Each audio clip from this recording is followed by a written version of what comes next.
اعوذ باللہ من الشیطان الرجیم بسم اللہ الرحمن الرحیم۔ MS نیوز HD5 کی ناظرین السلام علیکم، امید ہے آپ لوگ سب خیریت سے ہوں گے۔ آج کا ہمارا مین ٹاپک ہے عمران خان نے غدار حامد خان کو فارغ کر دیا، کیوں فارغ کیا، اس کی تفصیلات بتائیں گے، اور غریبوں کے لیے الگ قانون، امیروں کے لیے الگ قانون، اس کی تفصیلات بتائیں گے، اور سپریم کورٹ میں مبارک ثانی کیس کا تیسرا فیصلہ سنا دیا گیا، یہ کیا تھا اور اس پر نظر ڈالیں گے، اور PTI کا جلسہ ملتوی ہوا، اس پر میں الگ ٹاپک بناؤں گا، لیکن تھوڑی سی انفارمیشن آپ کو دوں گا، کیونکہ جب تک عمران خان کی آج القاضی ٹرسٹ کیس میں سماعت ہے، اس کے بعد میں آپ لوگوں کو انفارمیشن دوں گا۔ جب تک عمران خان کا آئیڈیالوجی جیسے صحافیوں کے ذریعے پیغام باہر نہیں آ جاتا، اس وقت تک میں اس پر ویلاگ نہیں بناؤں گا۔ اب آپ بہت سے لوگوں کے ویلاگ سن چکے ہوں گے، لیکن میں اس پر بعد میں بناؤں گا۔ سب سے پہلے میں بتاتا ہوں کہ سپریم کورٹ میں مبارک ثانی کیس پر تیسرا فیصلہ سنا دیا۔ یہ سماعت تھی جس پر پاکستان کے لوگوں کا احتجاج اور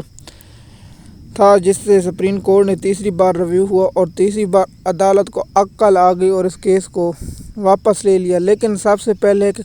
سپریم کورٹ کو غلطی تسلیم ہو گئی کہ یہ کیس ضمانت کا، لیکن اس کی تفصیل میں نہیں جانا چاہیے تھا۔ یہ قاضی صاحب کو اپنی غلطی کا احساس ہو گیا اور اس کیس کو واپس لے لیا،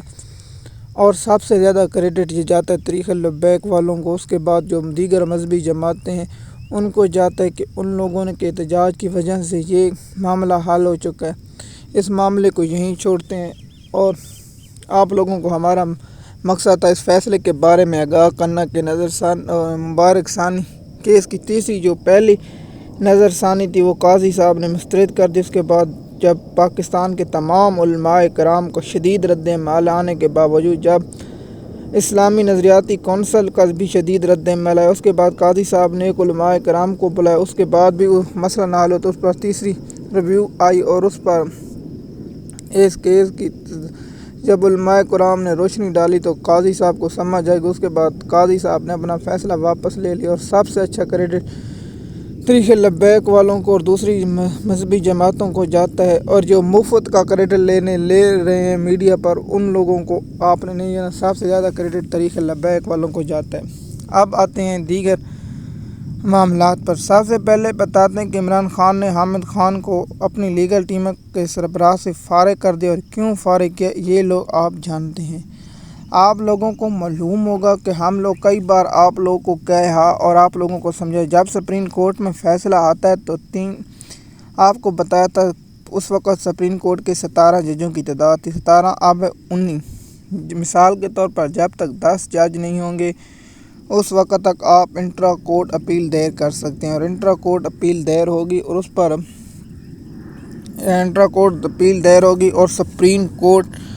کا نیا بینچ فیصلہ سنے گا۔ لیکن اس پر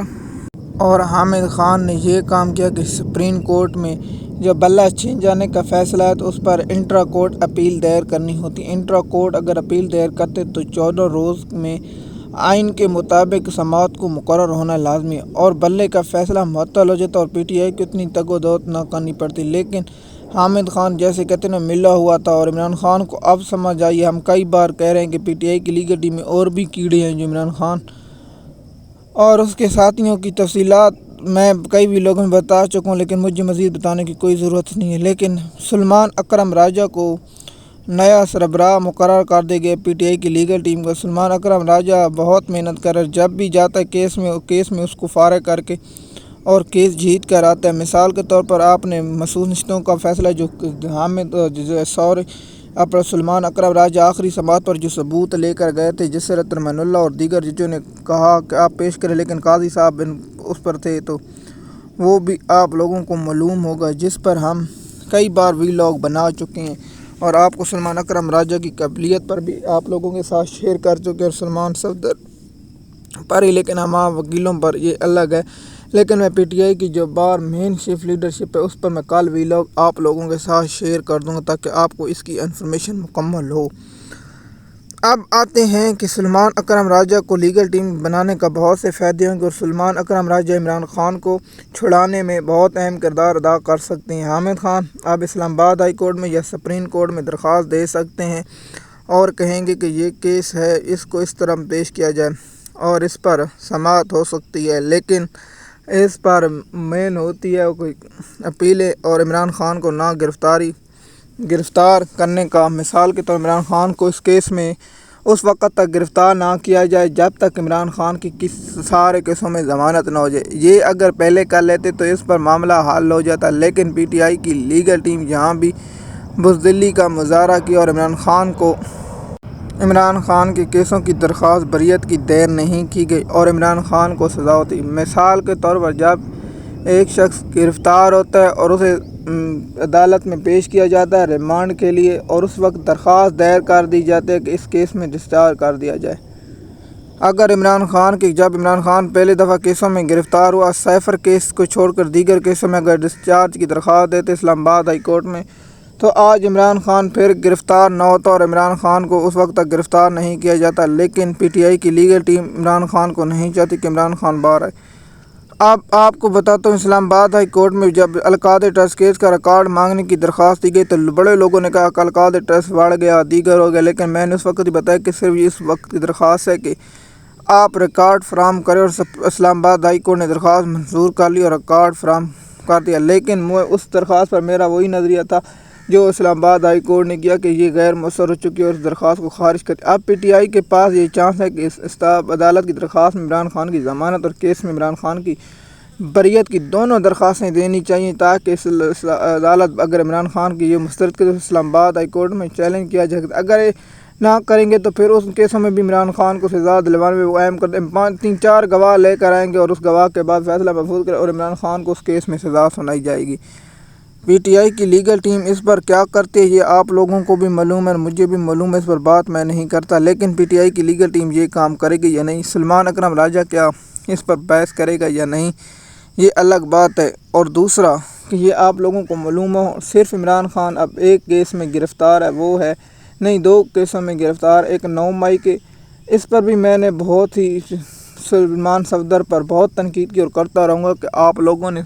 عدالت میں اس کیس کو ڈسچارج کرنے کی درخواست کیوں نہیں دی، اور عمران خان اب لاہور ہائی کورٹ کن کیسوں سے فارغ ہوتا ہے، لیکن پی ٹی آئی کی لیگل ٹیم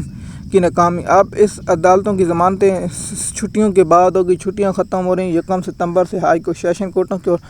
8 ستمبر سے سپریم کورٹ کی چھٹیاں ختم ہو رہی ہیں، اور آج اس عمران خان کے القادری ٹرسٹ کیس میں سماعت ہے، اس کا کیا بنے گا، تفصیلات آپ لوگوں کے ساتھ کل شیئر کریں گے اور آپ لوگوں کو اس کی انفارمیشن دیں گے۔ اب آتے ہیں کہ اورنگ مقبول جان کو کل گزشتہ روز ایف آئی اے نے گرفتار کر لیا۔ ہم نے اس پر ٹاپک بنانا چاہا، لیکن ہم نے کہا جب تک اسے پیش نہیں کیا جاتا تو آپ لوگوں کے ساتھ بتاؤں۔ اورنگ مقبول جان کو گرفتار کیا گیا اور ایف آئی اے اور لاہور کی کچہری میں پیش کیا گیا۔ اورنگ مقبول جان کو 4 روزہ جسمانی ریمانڈ دے دیا گیا اور اورنگ مقبول جان کو 4 روزہ جسمانی ریمانڈ مکمل ہونے کے بعد پھر عدالت میں پیش کیا جائے گا۔ اب اورنگ مقبول جان کو جب رجسٹر کرے اس پر ضمانت کی درخواست دائر ہوگی، اور اورنگ مقبول جان کے بارے میں ہم آگے جب اس کا کیس کی سماعت ہوگی اس پر مقدمہ ہے کہ اس جو سپریم کورٹ میں مبارک ثانی کیس پر تذکرہ اور اسلامی جذبات بھڑکانے کا ہے اور اس پر سائبر کرائم کی ونگ کا مقدمہ درج ہے۔ اب آتے ہیں کہ نون لیگ کے ایک سوشل میڈیا کے غلیظ اکاؤنٹ سے ٹویٹس ہوتا ہے کہ شاباش قاضی فیض عیسیٰ نے منصور علی شاہ کا فیصلہ اڑا دیا۔ اب اس پر دیکھیے ایف آئی اے کیا کارروائی کرتی یا نہیں کرتی، کیونکہ یہ لوگ منافقینوں میں سے ہیں جو غلط خبریں پھیلاتے ہیں اپنے مفاد کے لیے اور دوسروں پر تہمت لگاتے ہیں۔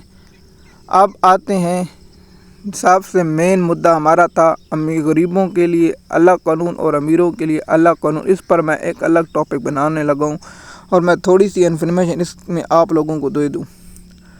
سب سے پہلے بتاؤں کہ کراچی میں ایک امیر زادی نے جو 5 لوگوں کو قتل عام کیا اور اس نے گاڑی سے 5 افراد قتل کیا، اور اس کے بعد میں حیران ہوں فوری طور پر رینجر اور اعلیٰ حکام آ جاتے ہیں اور اس عورت کو بچا جاتے ہیں۔ اب دیکھیے کہ عورت اشارے کرتی ہے ہاتھ کے ساتھ، اس کا مطلب ہے وہ کہتے کہ پاکستان کا قانون میرے پاؤں کے نیچے ہے اور پاکستان کے غریب عوام کو مارنا ہمارا حق ہے، کیونکہ غریبوں کو مارنا امیروں کا حق ہے، اس لیے اس نے انگلی کے ساتھ اشارہ کیا۔ جب میں نے وہ ویڈیو دیکھی تو مجھے بہت دکھ ہوا اور میں بہت پریشان ہوا اور میں نے اللہ سے دعا کی یا اللہ ان لوگوں کو عبرتناک سزا دے، بے شک تیری عدالت سب سے بڑی ہے۔ پاکستان کی عدالت ناانصافیوں میں بنی ہے، پاکستان میں ایسا قانون ہے بھی نہیں جو امیروں کو سزا دلائے، جس کی وجہ سے آج عمران خان جیل میں قید ہے۔ یا اللہ تو عمران خان کو رہائی دے اور ان لوگوں کو اور ظالموں کو عبرتناک بنا۔ دیکھیے کہ 5 لوگوں کو قتل کر کے گاڑی چلا رہی ہے سڈی، اور بہت سے اہم میٹنگوں میں بیٹھے ہے، کیا پاگل میٹنگ بیٹھے۔ اب اسے پاکستان کے نظام نے ذہنی مریض بنا دیا ہے، اور ذہنی مریض بنانے کے بعد اب پاکستان قوم کو یہ پتہ چل چکا ہے کہ اگر آپ کو انصاف لینا ہو تو خود لے سکتی ہے، آپ کو ایسے عدالتوں اور سسٹم سے انصاف کی کوئی امید نہیں ہے۔ امیر زادی ہے تو اسے پاگل ہے تو اسے پاگل خانے میں جمع کرانا چاہیے، تاکہ گھر واپس اسے سزا دینی چاہیے، اور عمر قید سزا اور عمر قید پاگل خانے میرے چاہے اس کو ٹھکانا ہے، کیونکہ قانون کے مطابق دینا چاہیے، شریعت کے مطابق سزا دینی چاہیے۔ یہ نہیں ہو سکتے آپ اسے گھر چھوڑ دیں اور کہیں کہ پاگل ہے۔ اس کا گھر والوں نے کہا کہ میں 68 لاکھ روپے دینے کے لیے تیار ہوں جو انسان۔ آپ انہیں بتائیں کہ جب آپ کی بیٹی کو مار دیتے ہیں اور آپ کی عورت کو مار دیتے ہیں اور آپ 68 لاکھ روپے لے لیں،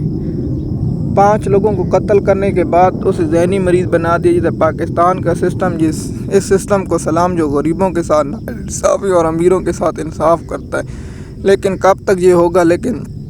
اللہ پاک کی عدالت سب سے بڑی، اور اللہ پاک سب سے بڑا، ان لوگوں کو اللہ کی عدالت میں جواب دینا لازمی ہوگا۔ امید ہے یہ ویڈیو آپ کو پسند آئی ہوگی۔ اس پر میں الگ ٹاپک بنانے لگا ہوں جو عدالتوں کے انصاف، اور اس پر میں تفصیلات کے ساتھ آپ کو پرسوں شیئر۔ امید ہے یہ ویڈیو آپ کو پسند آئی ہوگی۔